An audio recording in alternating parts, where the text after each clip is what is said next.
పిల్లలు స్కూల్కి వెళ్తున్నారు, 6 రోజులు, వారానికి 6 రోజులు స్కూల్కి వెళ్తారు.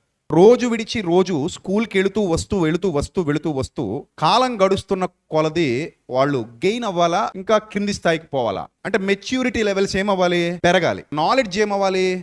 ఇంక్రీజ్ అవ్వాలి. ఇన్ ద సేమ్ సెన్స్ దేవుని సన్నిధికి వెళుతున్నాం అని చెప్పుకుంటున్న మొత్తం క్రైస్తవ సమాజం అంతా కూడా రోజు రోజుకి నేను మా సేవకుడి ద్వారా లేదా మా సంఘం ద్వారా అభివృద్ధి చెందుతున్నాను అని చెప్పుకుంటే అది నిజమైన సంఘం. వాళ్ళు వింటుంది సత్యవాక్యం. లేదు, మేము వెళుతున్నాం కానీ సంవత్సరాలు గడిచిపోతున్నాయి కానీ మాకు కనీసం బైబిల్లో బేసిక్ నాలెడ్జ్ కూడా లేదు, వెళతాం వస్తాం తప్ప అక్కడ ఏం ఉండదు, మాకేం అర్థం కాదు, మాకు అర్థమయ్యే విధంగా వాక్యం చెప్పరు అని అంటే అది నిజమైన దేవుని సంఘం కాదు. సంఘము సత్యమునకు స్తంభంలా ఉన్నప్పుడు దేవదూతలు తొంగి చూడగూర్చున్నారట.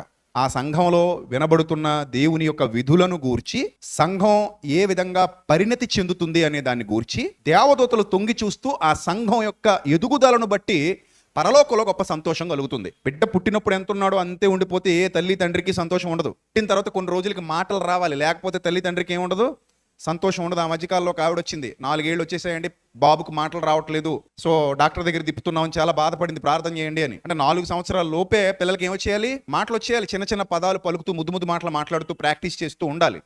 అది జరగకపోతే తల్లిదండ్రులకు ఆనందం ఉండదు. ఇన్ ద సేమ్ సెన్స్ బాప్తిస్మం పొందిన నాటి నుండి దేవుల్లో ఎదుగుతున్నావా లేదా, బైబిల్లో జ్ఞానాన్ని సంపాదించుకున్నావా లేదా, జ్ఞానవంతుడిగా సమాజంలో కీర్తింపబడుతున్నావా లేదా, చివరకు అన్యులు ఇతర విశ్వాసాలకు చెందిన వారు కూడా ఒక క్రైస్తవుడిగా నిన్ను గుర్తించి గౌరవించి, అరే వీళ్ళు చెబుతున్న మాటలు ఇంత అద్భుతంగా ఉన్నాయేంటి, అంటే వీళ్ళు ఇంత గొప్పగా నేర్చుకుంటున్నారన్నమాట అని అనుకునేలా మీ సత్క్రియలు లోకమందు కనబడాలి. మీ సత్క్రియలు చూచి పరలోకమందున్న తండ్రిని ఏం చేయాలట? మహింపరచాలట. అలాగా మీ మాట, మీ తీరు, మీ ప్రవర్తన, మీ క్రియలు, మీ ఆలోచనలు ఎదుగుదల కనబడాలి. గ్రోత్ ఉండాలి. విత్తనం విత్తాం, మొక్క వచ్చింది, అది అంతే ఉంటుంది. రోజు నీళ్లు పోస్తున్నాం, అంతే ఉంటుంది. సంవత్సరాలు గడిచిపోతున్నాయి, అది అంతే ఉంటుంది. మీరు ఏం చేస్తారు? హ్యాపీ ఫీల్ అవుతారా? స్కూల్కి పంపిస్తున్నాం, అట్నే ఉన్నాడు, ఎదుగుదల లేదు, పిల్లాడి జీవితంలో ఏ నాలెడ్జ్ రావట్లా. ఏం చేస్తారు? తల్లిదండ్రులు బాధపడతారు, టీచర్ల మీద ఫైర్ అయిపోతారు. మీరు ఏం చెప్తున్నారని. స్కూల్లో పిల్లలు సరిగా చదవకపోతే టీచర్ల మీద ఫైర్ అయిపోతాం. సరిగా వాక్యం చెప్పకపోతే పాస్టర్ గారిని అడుగుతున్నావా? మీరు కూడా వాక్యం చెప్తున్నారు కదండి అన్నారు అనుకున్నాను, కూడా అడగండి. I'm ready. ఏదో అలా గాలి మాటలు చెప్పేసి మా ఇంట్లో ఎవరికైనా ఉన్న గొడవలు ఎన్ని చెప్తారు చూడండి కొంతమంది. అలా ఏమైనా చెప్తున్నాం అనుకోండి, అప్పుడు ఏమనాలి మీరు? అరే నాయన, ఇది పంచాయతీ కార్యక్రమం కాదు, టీవీలో ప్రోగ్రామ్ కాదు, అదే టీవీలో రచ్చబండ ప్రోగ్రామ్స్ వస్తాయి కదా, బతుకు జటక బండేదో, అలాంటి ప్రోగ్రామ్ ఏం కాదు. నువ్వు మాకు ఏం చెప్పు, మమ్మల్ని ఎదిగింపజేయి, వాక్యం చెప్పు, సత్యవాక్యం చెప్పు. ఇది వేద పాఠశాల, దేవుని జ్ఞాన పాఠశాల. ఈ పాఠశాలకు ఎందుకు వచ్చాం? దేవుని జ్ఞానాన్ని నేర్చుకోవడానికి వచ్చాం. ఏదో ఒక కొత్త విషయం నేర్పించి మమ్మల్ని పంపించు.